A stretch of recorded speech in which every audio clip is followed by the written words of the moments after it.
Baiklah, kami dari kelompok 4 akan mempresentasikan materi dari mata kuliah Sistem Informasi Akuntansi dengan dosen pengajar Jacqueline Gretiwenas, SE, MSA, AK. Dengan anggota kelompok, yang pertama saya, Jesslyn Palilingan, dengan NIM 20043050, yang kedua Indah Payendong, yang ketiga Jennifer Rasu, yang keempat Injilia Hode, yang kelima Kiran Adam, yang keenam Juvina Robot, dan yang ketujuh Linda Sumilat. Kami dari kelas 3A, jurusan Akuntansi Politeknik Negeri Manado, dengan prodi Sarjana Terapan Akuntansi Keuangan, dengan judul materi presentasi Sistem Penerimaan Kas. Nama saya Ina Monika Payendong dengan NIM 200430043. Pada kali ini saya akan mempresentasikan pada bagian yang pertama, yaitu siklus akuntansi penerimaan kas. Penerimaan kas perusahaan berasal dari dua sumber utama, yaitu dari penjualan tunai dan dari piutang. Sistem akuntansi penerimaan kas adalah suatu catatan yang dibuat untuk melaksanakan kegiatan penerimaan uang dari penjualan tunai dan atau dari piutang yang siap dan bebas digunakan untuk kegiatan perusahaan. Yang pertama ada sistem akuntansi penerimaan kas dari penjualan tunai. Penjualan tunai terjadi karena pembeli melakukan pembayaran terlebih dahulu sebelum menerima barang. Yang kedua, sistem akuntansi penerimaan kas dari piutang. Penerimaan kas dari piutang dapat terjadi karena perusahaan juga menerima penjualan secara kredit. Piutang adalah salah satu aktiva yang timbul karena transaksi penjualan kredit yang mewajibkan pembeli melaksanakan pembayaran sesuai dengan jangka waktu yang telah ditentukan. Nama saya Jennifer Rasu. Dokumen dalam penerimaan kas. Dokumen yang digunakan dalam sistem informasi akuntansi penerimaan kas untuk Rahayu Travel adalah 1. Tiket penumpang. Dokumen ini digunakan untuk merekam informasi mengenai tujuan perjalanan, alamat yang dituju, waktu keberangkatan, nomor kursi penumpang, serta harga tiket tersebut. Input data-data tersebut dilakukan oleh bagian tiket atau paket. Tiket penumpang terdiri dari 2 lembar. Lembar ke-1 diberikan kepada calon penumpang setelah pembayaran dilakukan. Lembar kedua diserahkan ke bagian administrasi keuangan untuk diarsipkan. Kedua, tanda terima titipan. Dokumen ini digunakan untuk merekam informasi mengenai penerimaan dan pengiriman paket, jumlah paket, jenis barang, serta biaya titipan paket. Input data-data tersebut dilakukan oleh bagian tiket atau paket. Tanda terima titipan terdiri dari 4 lembar. Lembar ke-1 dan ke-3 ditempelkan pada barang setelah barang diterima, dan penerimaan menandatangani tanda titipan terima. Lembar ke-1 diarsipkan sementara oleh agen. Lembar ke-3 dibawa oleh sopir untuk ditukar komisi. Lembar ke-2 diberikan kepada pengirim setelah pembayaran biaya titipan paket dilakukan. Lembar ke-4 diarsipkan oleh bagian administrasi atau keuangan. Ketiga, bukti setoran bank. Bukti setoran bank yang digunakan adalah bukti setoran yang ada di bank. Bukti setoran diisi oleh fungsi kas sesuai dengan ketentuan yang berlaku pada bank. Lembar kedua diarsipkan bersama laporan harian oleh bagian administrasi atau keuangan. Terima kasih untuk kesempatan. Nama saya Juvina Anjeli Mentai Robot, NIM 20043052. Saya akan melanjutkan presentasi dari saudara Jennifer Rasu. Perkenalkan, nama saya Injil Brigita Hode dengan NIM 200430044.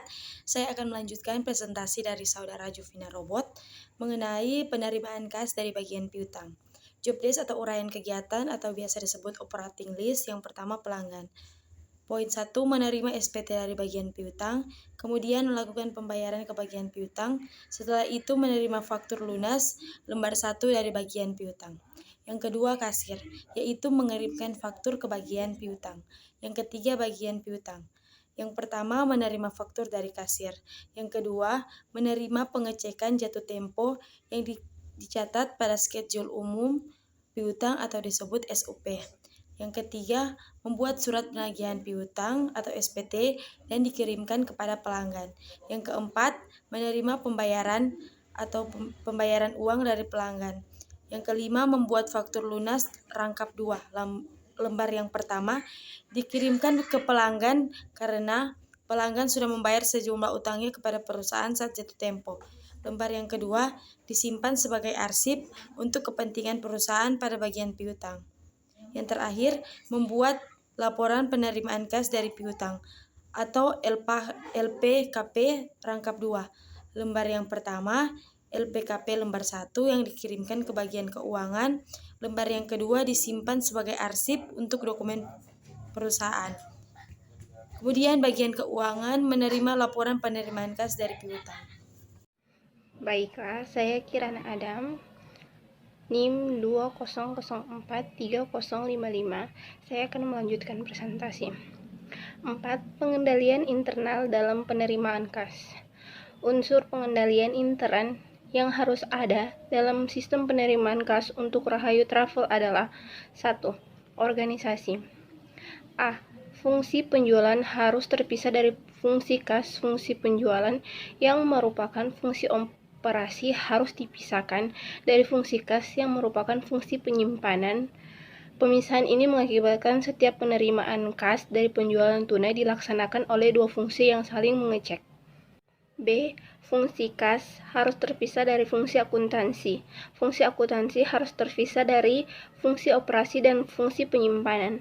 Hal tersebut bertujuan untuk menjaga kekayaan perusahaan dan menjamin ketelitian dan keandalan data akuntansi. C. Transaksi penjualan tunai harus dilaksanakan oleh fungsi penjualan, fungsi kas, dan fungsi akuntansi. Tidak ada transaksi penjualan tunai yang dilaksanakan secara lengkap hanya oleh satu fungsi tersebut. Dengan dilaksanakan penjualan oleh berbagai fungsi tersebut akan tercipta intern pekerjaan setiap fungsi tersebut oleh fungsi lainnya.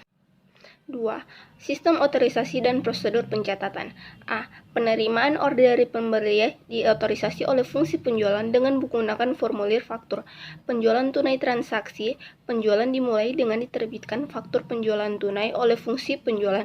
Dengan formulir tersebut, fungsi penerimaan kas akan menerima kas dan fungsi pengiriman akan menyerahkan kepada pembeli. Faktur penjualan tunai harus diotorisasi oleh fungsi penjualan agar menjadi dokumen yang sahih, yang dapat dipakai sebagai dasar bagi fungsi penerimaan kas untuk menerima kas dari pembeli dan menjadi perintah bagi fungsi pengirim untuk menyerahkan barang kepada pembeli setelah harga barang dibayar oleh pembeli tersebut, serta sebagai dokumen sumber untuk pencatatan dalam catatan akuntansi. B. Penerimaan kas diotorisasi oleh fungsi kas dengan cara membutuhkan cap lunas pada faktur penjualan. Faktur penjualan tunai yang sudah dicap lunas dapat memberikan otorisasi bagi fungsi pengiriman untuk menyerahkan barang kepada pembeli. C. Penjualan dengan kartu kredit bank didahului dengan permintaan otorisasi dari bank penerbit kartu kredit. D. Penyerahan barang diotorisasi oleh fungsi pengiriman dengan cara membutuhkan cap sudah diserahkan. Pada faktur penjualan tunai, faktur penjualan tunai yang diberi cap sudah diserahkan menjadi bukti bagi fungsi akuntansi untuk mencatat transaksi penjualan tunai dengan mendebit rekening kas dan mengkredit hasil penjualan dan persediaan barang. E. Pencatatan ke dalam buku jurnal diotorisasi oleh fungsi akuntansi dengan cara memberikan tanda pada faktur penjualan. Sekian, terima kasih. Presentasi selanjutnya akan dilanjutkan oleh teman saya. Baiklah, saya akan melanjutkan presentasi kelompok. Nama saya Linda Sumilat, NIM 20043-057. Saya akan mempresentasikan tentang praktik yang sehat. Yang pertama, faktur penjualan tunai bernomor urut tercetak dan pemakaiannya dipertanggungjawabkan oleh fungsi penjualan. Penggunaan nomor urut tercetak merupakan media pengawasan terhadap terjadinya transaksi keuangan. Yang kedua, jumlah kas yang diterima dari penjualan tunai disetor seluruhnya ke bank yang sama dengan transaksi penjualan tunai atau hari kerja berikutnya. Penyetoran segera seluruh jumlah kas diterima ke bank akan menjadikan jurnal kas perusahaan dapat diuji ketelitian dan keandalannya.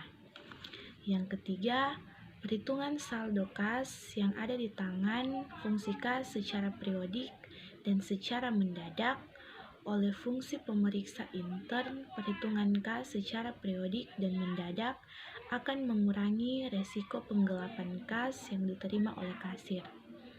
Dalam perhitungan fisik kas ini dilakukan pencocokan antara jumlah hasil hitungan dengan jumlah kas yang seharusnya ada di dalam faktur penjualan tunai. Itulah presentasi dari saya. Terima kasih. Itulah presentasi dari kami kelompok 4. Mohon maaf jika ada salah kata atau kalimat yang kami ucapkan. Terima kasih.